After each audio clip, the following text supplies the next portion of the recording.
I missed the bus and decided to walk home. And that's when I saw my husband hugging another woman at her doorstep. Our eyes met and he turned so pale he looked sick. But I just smiled, grabbed my phone and called my lawyer because the divorce he asked for yesterday was about to become very different from what he expected. My name is Jennifer, and this is the story of how one missed bus changed my entire life in ways I never could have imagined. It was a cold Tuesday morning in November when everything fell apart, or maybe I should say when everything finally made sense. I had been married to David for 8 years, and we had what I thought was a solid relationship. We lived in a quiet neighborhood in Portland, Oregon, where everyone knew everyone, and people still waved at each other from their front porches. David worked as a financial analyst at a downtown firm, and I was a marketing coordinator for a local tech startup. We didn't have children yet, something David always said we should wait for until we were more financially stable. Though looking back now, I realize that was probably just an excuse. The morning started like any other. I woke up at 6:30, made coffee, and got ready for work while David was still in the shower. We barely spoke at breakfast, which had become our new normal over the past few months. He seemed distracted, constantly checking his phone and giving me one-word answers when I tried to make conversation. I remember asking him if everything was okay, and he just nodded, kissed my forehead without really looking at me, and said he had an early meeting. He left before I did, which was unusual because we normally carpooled to the downtown area before going our separate ways. I want to pause here for a moment because if you're enjoying this story and can relate to what I'm going through, please help this channel grow by clicking that subscribe button. We're working toward reaching 1,000 subscribers, and your support means everything. Just click on that red subscribe button, and you'll be part of this community. Now let me continue with what happened next. I took the bus like I did every day, the number 42 that runs down Burnside Street. The bus stop was 3 blocks from our house, and I usually arrived at work by 8:15. But that particular morning, I had stopped to help an elderly neighbor carry her groceries inside, and by the time I got to the stop, I saw the bus pulling away in the distance. I checked the schedule on my phone and saw that the next one wouldn't arrive for another 30 minutes, which would make me late for an important presentation I had to give. I decided to walk instead. It was only about 4 miles to the office, and I figured if I walked briskly I could make it in time, maybe even grab a coffee on the way. The air was crisp, and the sky was that particular shade of gray that Portland is famous for, the kind that makes you wonder if it's going to rain, or if the clouds are just thinking about it. I put in my earbuds and started walking, taking a route through the residential streets that I didn't normally travel. I was about 15 minutes into my walk when I turned onto Maple Street, a tree-lined avenue with beautiful old houses that had been renovated into trendy modern homes. That's when I saw David's car parked on the street. My first thought was confusion, because his office was nowhere near this neighborhood. I slowed my pace, and that's when I saw him. He was standing on the doorstep of a charming blue house with white trim, and he was hugging a woman. Not just a casual friendly hug, but the kind of embrace where his arms were wrapped around her waist, and her head was resting on his chest. They were standing there like they had all the time in the world, like this was something they did every day, like it was the most natural thing in the world. My heart stopped, and my feet seemed to root themselves to the sidewalk. Then, as if he could sense my presence, David looked up and our eyes met. I watched the color drain from his face. He went from looking peaceful and content to absolutely terrified in the span of a second. The woman, who I could now see had long, dark hair and was wearing yoga pants and an oversized sweater, noticed his reaction and turned to look at me as well. She had a confused expression on her face, like she didn't understand what was happening or who I was. David immediately stepped back from her, his hands dropping to his sides, his mouth opening and closing like he was trying to find words that wouldn't come. If you're still with me, and this story is keeping you hooked, do me a huge favor and click that subscribe button right now. We're so close to hitting 1,000 subscribers, and your support helps this channel continue bringing you real stories from real people. Just one click on that red button, and you're part of our growing community. Thank you so much, and let's continue. I stood there for what felt like an eternity, but was probably only a few seconds. A million thoughts raced through my mind. Who was this woman? How long had this been going on? Was this why David had been so distant lately? And then, almost like my body was operating on autopilot, I did something that surprised even myself. I smiled. Not a happy smile, but the kind of smile you give when something finally clicks into place, when all the puzzle pieces you didn't even know were scattered suddenly form a complete picture. I reached into my purse, pulled out my phone, and called my lawyer. Yes, I had a lawyer on speed dial, and there's a reason for that. You see, what David didn't know was that just the day before, on Monday evening, he had sat me down in our living room and asked me for a divorce. He said he wasn't happy anymore, that he felt like we had grown apart, that he needed space to figure out who he was. He said it so calmly, so matter-of-factly, like he was telling me about a business decision rather than ending our marriage. I had been stunned, hurt, confused. I asked him if there was someone else, and he looked me straight in the eye and said no, that this was about him and his journey of self-discovery. He said he wanted to do this amicably, that we could split everything fairly, and that he hoped we could remain friends. I had spent all of Monday night crying, barely sleeping, trying to process what was happening. But by Tuesday morning, I had made a decision. If David wanted a divorce, I was going to protect myself. So before I even left for work that morning, I had called my college roommate Sarah, who happened to be a divorce attorney, and asked her to represent me. She had immediately said yes, and told me not to sign anything or agree to anything until we talked properly. I had saved her number as a favorite in my phone, never imagining I would need to call her just hours later. Standing on that sidewalk, watching my husband's face turn from pale to almost green, I pressed Sarah's name, and she answered on the second ring. I kept my eyes locked on David as I spoke. My voice was steady and calm, which surprised me because inside I was shaking. I said, "Hello, Sarah. This is Jennifer.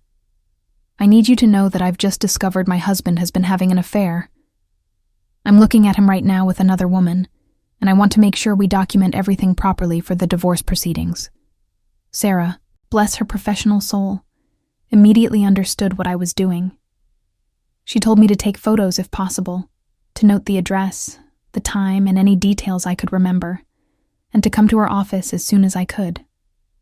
David started walking toward me. The woman on the doorstep looked bewildered, like she was watching a movie she hadn't bought a ticket for. I held up my hand to stop David from coming closer, and I could see panic in his eyes.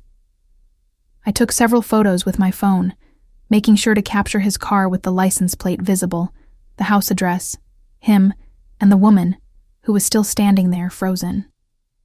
Then I turned around and walked away, my legs somehow carrying me forward even though I felt like I might collapse. Your support really matters to this channel, and if you're finding this story compelling, please hit that subscribe button to help us reach our goal of 1,000 subscribers. It takes just a second to click that red button, and it makes such a difference. We're building something special here, and I'd love for you to be part of it. Now back to what happened next. My phone started ringing immediately. David. I declined the call. It rang again. I declined again. Then the text messages started coming in rapid succession. "Jennifer, please let me explain. It's not what you think. We need to talk. Please don't do this. I can explain everything. Please just answer the phone." I ignored all of them and kept walking. My hands were shaking now, and I felt tears starting to burn behind my eyes. But I refused to cry. Not yet. Not in the middle of the street where anyone could see me falling apart. I made it to a coffee shop about 3 blocks away and went inside. The warmth and the smell of espresso hit me, and suddenly my legs gave out. I sat down heavily in a chair by the window, and that's when the tears came. The barista, a young guy with kind eyes and multiple ear piercings, came over and asked if I was okay. I must have looked terrible because he brought me a glass of water without me even asking, and told me to take my time. I sat there crying for what must have been 20 minutes while my phone continued to buzz with calls and messages from David. Finally, I pulled myself together enough to look at the messages. Most of them were variations of "please let me explain," but then I saw one that made my blood run cold. It said, "Jennifer, I know this looks bad, but Rachel is just a friend. I was comforting her because she's going through a difficult time. You're overreacting." Rachel. So now the woman had a name, and he had the audacity to tell me I was overreacting when I caught him in an intimate embrace with another woman the day after he asked me for a divorce. I blocked his number and called Sarah back. She answered immediately, and I told her everything, my voice stronger now, fueled by anger rather than hurt. She asked me where I was and told me to stay there, that she was coming to pick me up, and we were going to her office to start building a case. She also told me something that would prove to be incredibly valuable. She said, "Do not go home until we talk, do not engage with David, and do not delete any of those text messages or call logs. Everything was evidence now." If this story is resonating with you and you want to see how it ends, show your support by subscribing to this channel. We're working hard to build a community of 1,000 subscribers, and every single subscription counts. Click that subscribe button right there and join us on this journey. Thank you, and let's keep going. Sarah picked me up 20 minutes later in her sleek black sedan. She gave me a long hug and handed me a box of tissues. She looked every bit the successful attorney in her tailored navy suit, and her hair pulled back in a perfect bun. We had been roommates at University of Oregon and had stayed close friends over the years, though I never imagined I would need her professional services. On the drive to her office, I told her everything. About how David had become distant over the past 6 months, how he had been working late more often, how our physical intimacy had basically disappeared, how he had suddenly become protective of his phone. All the classic signs that I had ignored or rationalized away because I trusted him, because I loved him, because I believed in our marriage. Sarah listened without interrupting, occasionally nodding, and I could see her lawyer brain processing everything I was saying. When we arrived at her office, a modern glass building in the Pearl District, she led me to a conference room and poured us both coffee.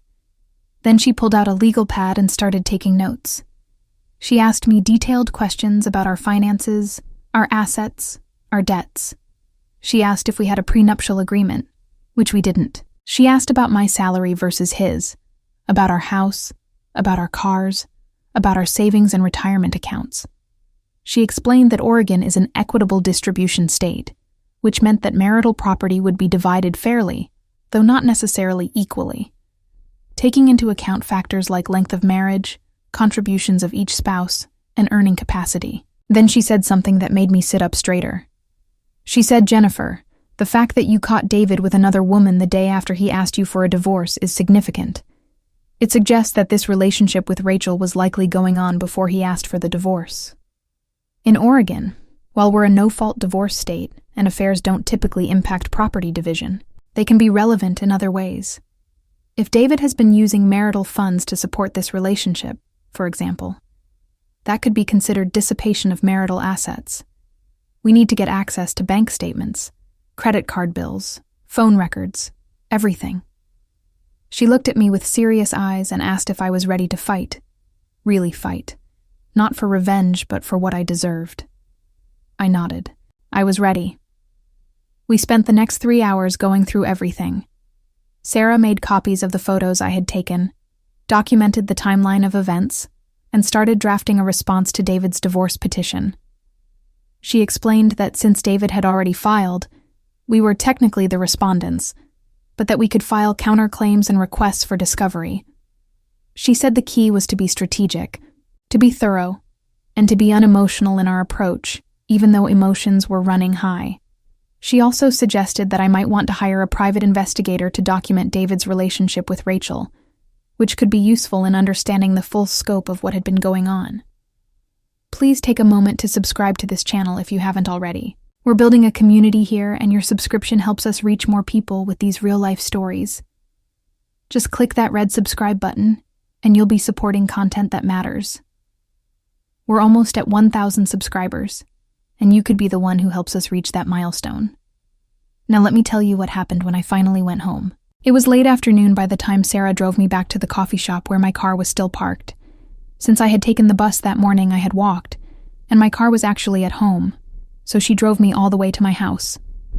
She offered to come inside with me, but I told her I needed to do this alone. She made me promise to call her if anything went wrong and to document everything David said or did. I walked up to the front door of the house that David and I had bought together 3 years ago. A charming craftsman-style home with a front porch and a small garden that I had spent weekends tending. I took a deep breath and went inside. David was sitting on the couch in the living room. He jumped up the moment he saw me. He looked terrible. His eyes were red, and his hair was messy like he had been running his hands through it. He started talking immediately, the words tumbling out in a rush. "Jennifer, thank God you're home. I've been trying to reach you all day. Please let me explain. It's not what you think. Rachel is just a friend. We were just hugging. There's nothing going on. You have to believe me." I stood in the doorway and looked at him. Really looked at him. This man I had loved for nearly a decade. This man I had built a life with. This man who had shared my bed and my dreams and my fears.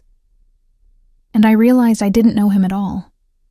I kept my voice calm and I said, "David, you asked me for a divorce yesterday. You told me you weren't happy and that you needed space. You looked me in the eye and told me there wasn't anyone else. And then today I catch you in an intimate embrace with a woman named Rachel at her house when you're supposed to be at work. So please don't insult my intelligence by telling me it's not what I think." He opened his mouth to respond, but I held up my hand. I continued, "I've retained a lawyer, and we will be responding to your divorce petition. I suggest you find yourself a good attorney as well, because this is not going to be the amicable split you envisioned. I'll be staying in the guest room until we figure out living arrangements. Please do not contact me except through my lawyer." The look on his face was almost comical. His mouth literally hung open. He clearly had not expected this version of me, the calm, collected woman who was taking control of the situation. I think he had expected me to cry and beg and ask him to work on our marriage. Instead, I had flipped the script entirely. He started to protest, to say that we should talk about this, that we could work it out. But I turned and walked upstairs to our bedroom.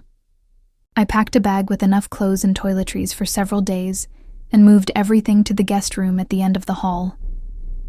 Then I locked the door and finally allowed myself to break down. I cried for hours that night. I cried for the marriage I thought I had. I cried for the future I had imagined. I cried for the betrayal and the lies. But I also cried tears of anger, of determination, of resolve. I was not going to be a victim in this story. I was going to be the survivor, the woman who stood up for herself and demanded better.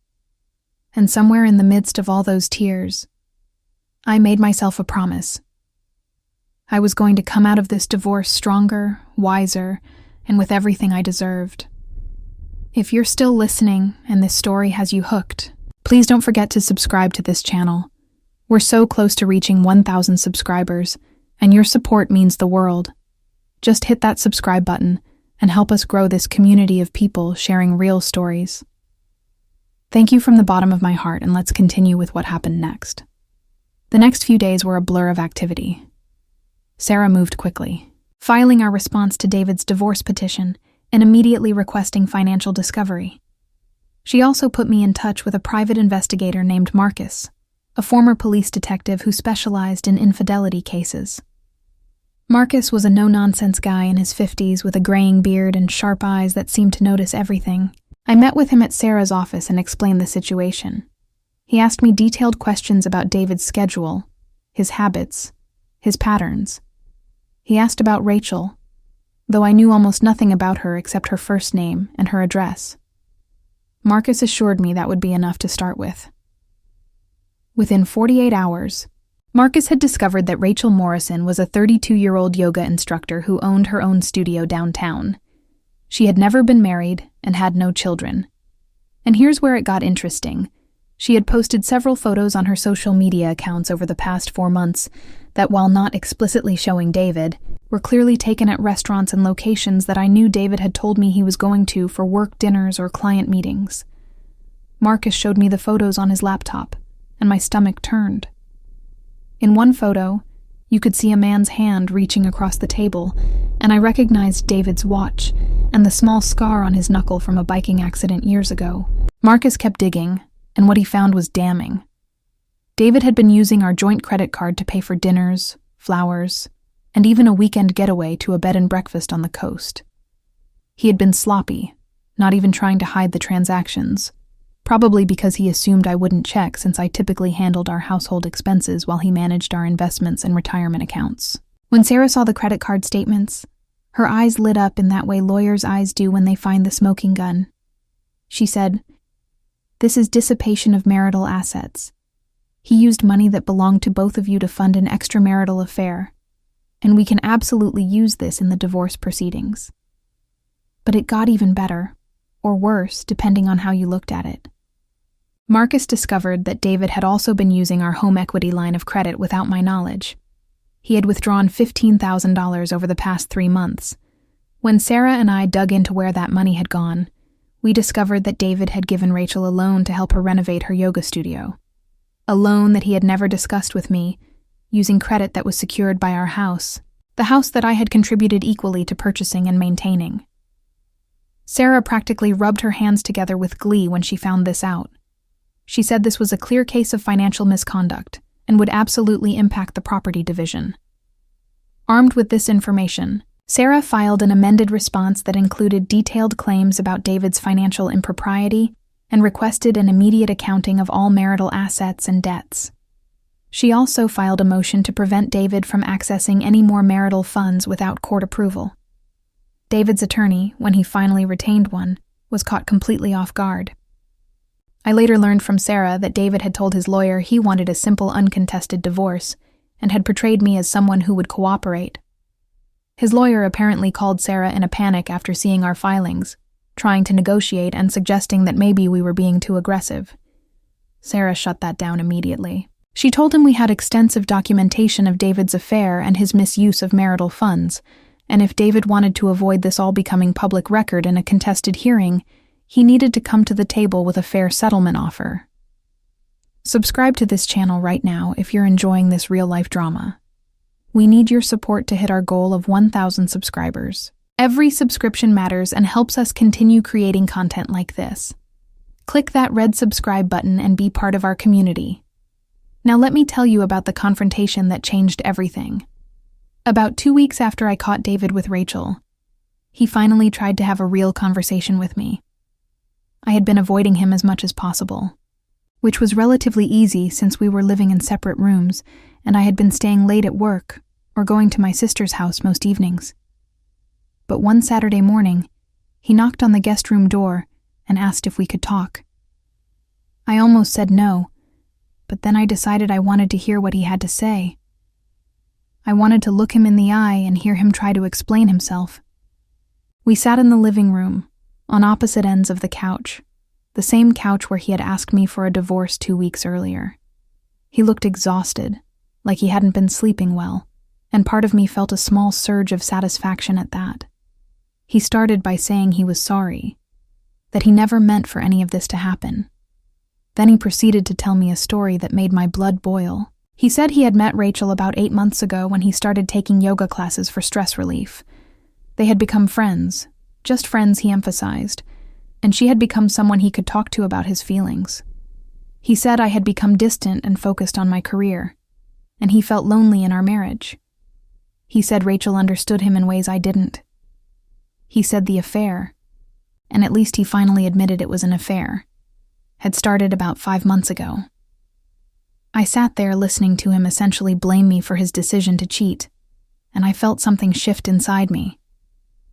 The sadness and hurt that had been consuming me for the past 2 weeks began to transform into cold, clear anger. When he finished his explanation, he looked at me with what I think he thought were puppy dog eyes and said he still cared about me and hoped we could end things amicably.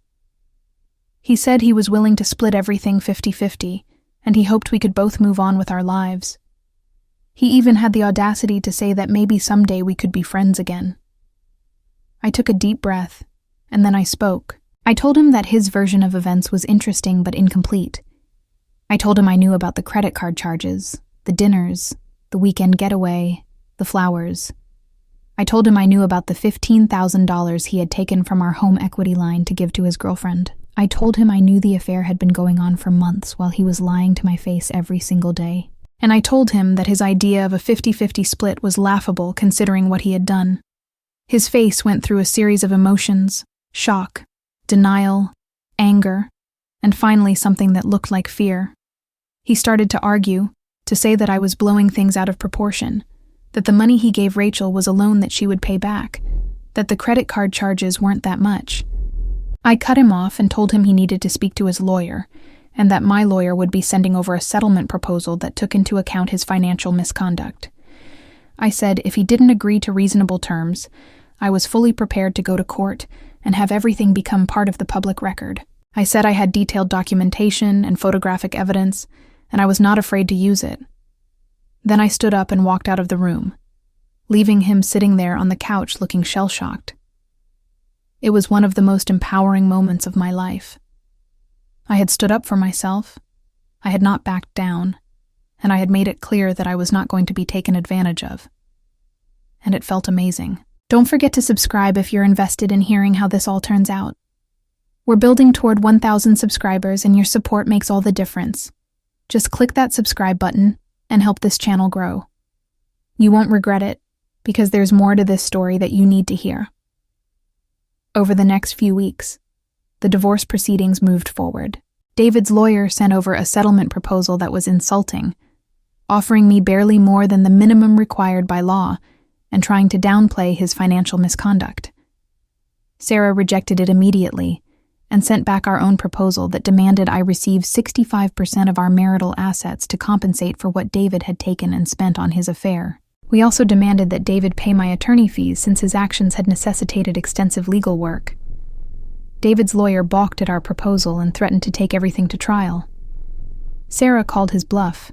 She sent over a detailed accounting of every dollar David had spent on Rachel, every lie he had told, every time he had used marital assets for his personal affair. She also included screenshots of Rachel's social media posts and Marcus's investigative report.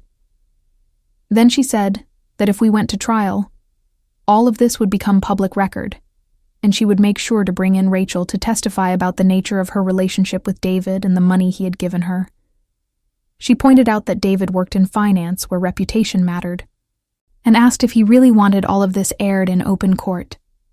There was silence for a few days, and then David's lawyer called to request a settlement conference. We all met in a conference room at Sarah's office, me and Sarah on one side of the table, David and his lawyer on the other. It was awkward and tense, and David couldn't even look at me directly. His lawyer started by saying they wanted to find a reasonable middle ground that everyone would benefit from avoiding a protracted court battle. Sarah laid out our terms clearly and firmly. 65% of marital assets to me. David assumes responsibility for the home equity line of credit that he had used to give money to Rachel. David pays my attorney fees, and I keep the house. David's lawyer tried to negotiate, to argue that our demands were excessive, but Sarah was relentless. She pointed out that in similar cases where one spouse had dissipated marital assets through an affair, the courts had been very favorable to the wronged party. She showed them case precedents and legal statutes. She made it clear that we had an airtight case, and that going to trial would only result in David spending more money on legal fees, while likely getting an even worse outcome. After about 3 hours of back and forth, David finally spoke. He looked exhausted and defeated. He said he would agree to our terms. I should have felt triumphant in that moment, but mostly I just felt sad. Sad that our marriage had come to this. Sad that the man I had loved had turned out to be someone I didn't recognize. Sad that 8 years of my life had ended in a conference room with lawyers and legal documents. But I also felt relieved. Relieved that it was almost over. Relieved that I had stood up for myself. Relieved that I was going to be okay. If this story has moved you in any way, please show your support by subscribing to this channel. Your subscription helps us reach our goal of 1,000 subscribers and allows us to keep sharing real stories from real people. Click that subscribe button right now and be part of something meaningful. Thank you so much, and let me finish telling you how everything ended. The divorce was finalized about 4 months after that day I missed the bus and saw David with Rachel. In the end, I received 68% of our marital assets after all the calculations were done. I kept the house, which I ended up selling about 6 months later because I couldn't stand living there with all those memories. I used my share of the proceeds to put a down payment on a beautiful condo overlooking the Willamette River, a place that was entirely mine with no ghosts of the past haunting the rooms. David moved in with Rachel about a month after our divorce was final. I heard through mutual friends that their relationship became rocky almost immediately, once they were actually trying to build a real life together, rather than sneaking around. Apparently, the thrill of the affair was a big part of what had kept them together, and once that was gone, they realized they didn't actually have that much in common. They broke up about 8 months later. I would be lying if I said I didn't feel a small sense of satisfaction when I heard that news, though by that point I had genuinely moved on and was focused on my own healing and growth. I threw myself into therapy, which turned out to be one of the best decisions I ever made. My therapist helped me work through the betrayal and the anger and the grief. She helped me see that David's choices were about his own issues and inadequacies, not about anything I had done wrong. She helped me understand my own worth and rebuild my self-esteem. She also helped me identify patterns in my relationship with David that I needed to avoid in future relationships, like ignoring red flags or putting someone else's needs consistently above my own. I also reconnected with friends I had neglected during my marriage. I started taking a pottery class on Thursday evenings. I traveled to Iceland with my sister, something I had always wanted to do, but David had never been interested in. I learned how to be alone without being lonely. I discovered parts of myself that I had let fade away during my years with David. And slowly, gradually, I healed. About a year after the divorce was final, I started dating again. It was terrifying at first. I was scared to trust anyone, scared of being hurt again, scared of making the same mistakes. But I took it slow, and I was honest about what I needed and what my boundaries were. I dated casually for a while, not looking for anything serious, just trying to figure out who I was as a single woman in my 30s. And eventually I met someone who restored my faith in relationships. His name is Michael, and he's kind and honest and emotionally available in all the ways David never was. We've been together for about a year now, and while I'm not rushing into anything, I'm hopeful about the future in a way I wasn't sure I would ever be again. Looking back on that day I missed the bus, I sometimes think about what would have happened if I had made it on time. Would I have continued living in ignorance while David carried on his affair? Would he have eventually left me anyway, but on his own terms instead of mine? Would I have wasted more years of my life with someone who didn't truly value me? In a strange way, missing that bus was the best thing that could have happened to me. It gave me back control of my own life. It showed me that I was stronger than I thought. It taught me that I deserved better, and that I was capable of demanding better. Before we wrap up, I want to ask one more time for your support.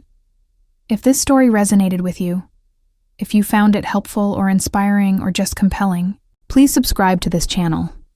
We're working toward building a community of 1,000 subscribers, and every single subscription brings us closer to that goal. Click that red subscribe button right there and help us continue sharing stories that matter. Your support truly means everything. The other thing I learned from this whole experience is that divorce doesn't have to be the end of your story. It can be the beginning of a new chapter, maybe an even better one. I'm not going to lie and say it was easy. There were days when I didn't want to get out of bed. There were nights when I cried myself to sleep. There were moments when I questioned everything about myself and wondered if I would ever feel whole again. But I did the work. I went to therapy. I leaned on my friends and family. I allowed myself to feel all the feelings, the anger and the sadness and the grief, and eventually the acceptance. And I came out the other side as a different person, a stronger person, a person who knows her worth and won't settle for less than she deserves. I also learned a lot about finances during the divorce process, things I wish I had paid more attention to during my marriage. I learned the importance of having your own bank account, of knowing where all the money is and where it's going, of being actively involved in financial decisions even if one person is the primary manager. I learned to check credit reports regularly and to review bank and credit card statements every month. I learned that financial infidelity is often a precursor to or runs parallel with romantic infidelity, and I learned that protecting yourself financially isn't cynical or pessimistic, it's just smart. One of the most difficult parts of the whole process was dealing with the social fallout. David and I had mutual friends, and the divorce forced people to choose sides in ways that were uncomfortable for everyone. Some friends stuck with me, some stayed neutral, and some drifted toward David. I had to learn to be okay with losing certain friendships, because they were never really my friends to begin with. They were couple friends, and once the couple dissolved, so did the friendship. But I also discovered who my real friends were, the ones who showed up with wine and tissues and let me cry on their shoulders for hours without judging me, the ones who invited me to dinner parties and made sure I wasn't sitting home alone on Saturday nights, the ones who listened to me tell the same story over and over again as I processed my trauma. Those friendships became even stronger through this experience. My family was incredible through all of this as well. My mom came to stay with me for a week right after I found out about the affair. She didn't say "I told you so," even though she had never been David's biggest fan. She just held me and let me cry and made me eat when I didn't want to, and forced me to take showers when all I wanted to do was stay in bed. My dad, who is typically a man of few words, told me that any man who would treat me that way wasn't worth my tears, but that he understood I needed to cry them anyway. My sister became my fierce protector, ready to fight anyone who said anything negative about me or sympathetic about David. Having that support system made all the difference. Your subscription really helps this channel, and I'd be so grateful if you'd click that subscribe button right now. We're almost at 1,000 subscribers, and your support is what keeps us going. Just one click, and you're part of our community. Thank you for being here, and for listening to my story. There were also unexpected moments of grace throughout this process. Like the time I ran into Rachel at a coffee shop about 6 months after the divorce was final. We made eye contact, and I could see the discomfort on her face. She clearly expected me to make a scene or say something mean. Instead, I found that I didn't feel angry anymore. I actually felt a little sorry for her. She had fallen for a man who was willing to lie and cheat, and now she was learning firsthand what that meant for her own relationship with him. I simply nodded at her and turned back to my coffee.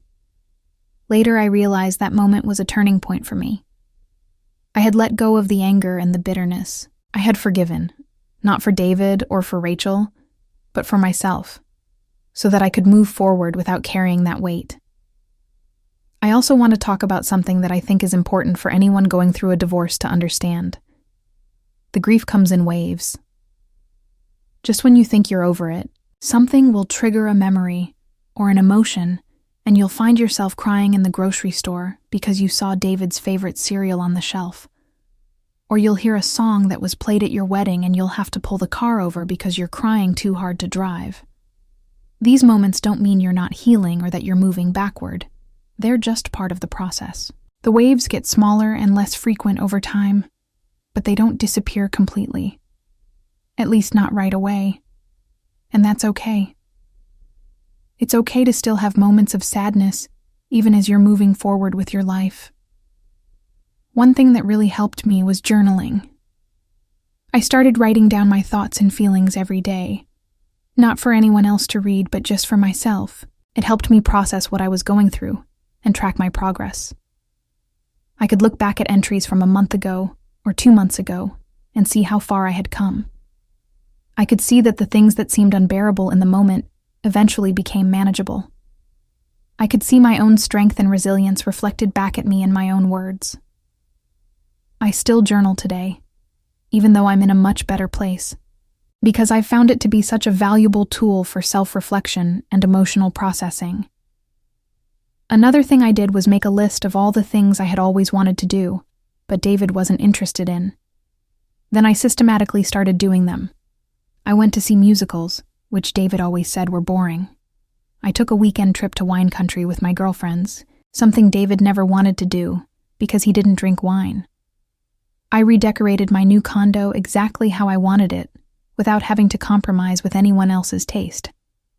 I adopted a cat, which David had always vetoed because he claimed to be allergic, though I suspect he just didn't want the responsibility. These small acts of reclaiming my own life and my own preferences were incredibly empowering. If you've made it this far in the story, I hope you'll take one more second to subscribe to this channel. We're building something special here, and your subscription helps us reach more people. Click that subscribe button and join our community as we share real stories from real people. We're so close to 1,000 subscribers, and you could be the one who gets us there. The financial settlement from the divorce also gave me the opportunity to invest in myself in ways I hadn't before. I used some of the money to go back to school and get a certification in digital marketing, which led to a promotion at work. I invested in a financial advisor who helped me understand how to manage my money wisely and plan for my future. I spent money on therapy without guilt, because I recognized it as an investment in my mental health.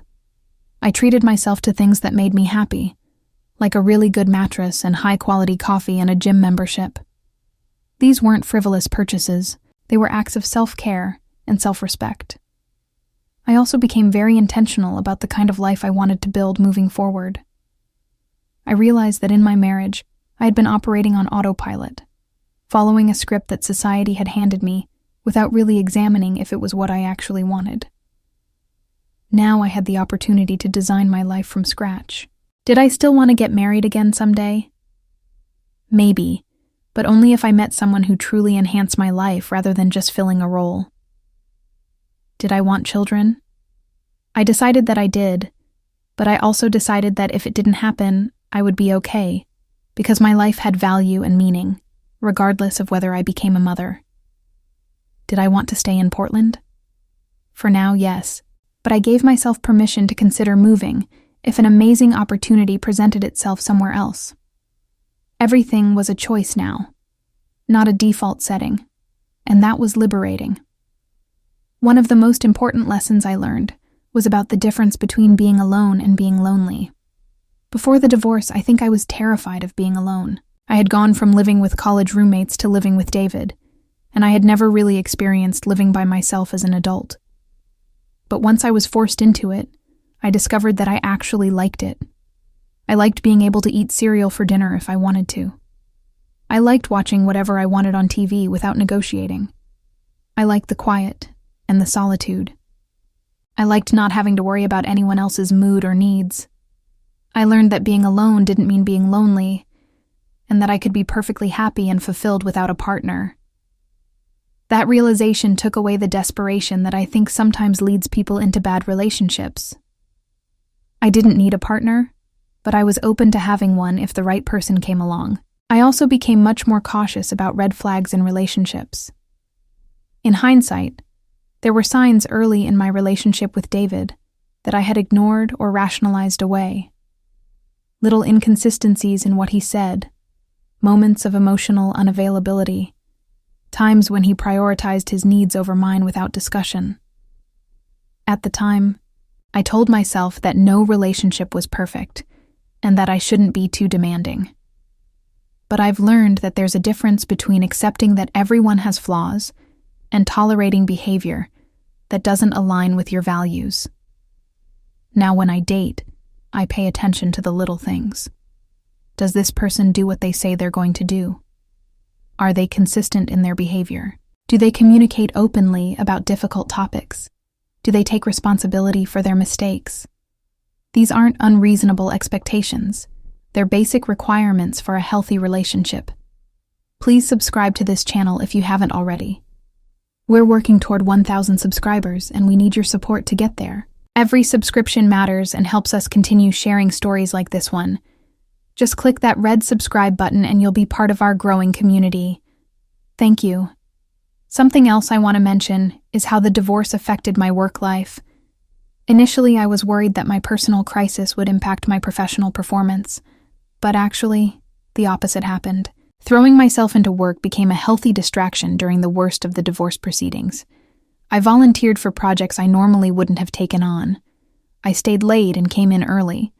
I channeled all my energy and emotion into being excellent at my job. And it paid off. Within 6 months of the divorce being finalized, I received a promotion and a significant raise. My boss told me that she had noticed my increased dedication and initiative, and that I had become an invaluable member of the team. That professional validation came at exactly the right time and helped rebuild my confidence in other areas of my life as well. I've also become an advocate for other people going through divorce. Several friends and acquaintances have reached out to me when they've found themselves in similar situations, and I've been able to offer support and advice based on my own experience. I've connected people with Sarah for legal representation. I've shared the name of my therapist. I've met friends for coffee and let them cry and vent and rage. And I've been honest with them about how hard it is, but also about how you really can come out the other side stronger and happier. There's something meaningful about taking your pain and using it to help others. It doesn't erase what happened, but it gives it purpose. Looking back now, almost 3 years after that day I missed the bus, I can honestly say that I'm grateful for everything that happened. Not grateful that David cheated, or that he lied, or that he betrayed me, but grateful that I discovered the truth when I did. Grateful that I had the strength to stand up for myself. Grateful that I had friends and family who supported me. Grateful that I learned what I'm capable of surviving and overcoming.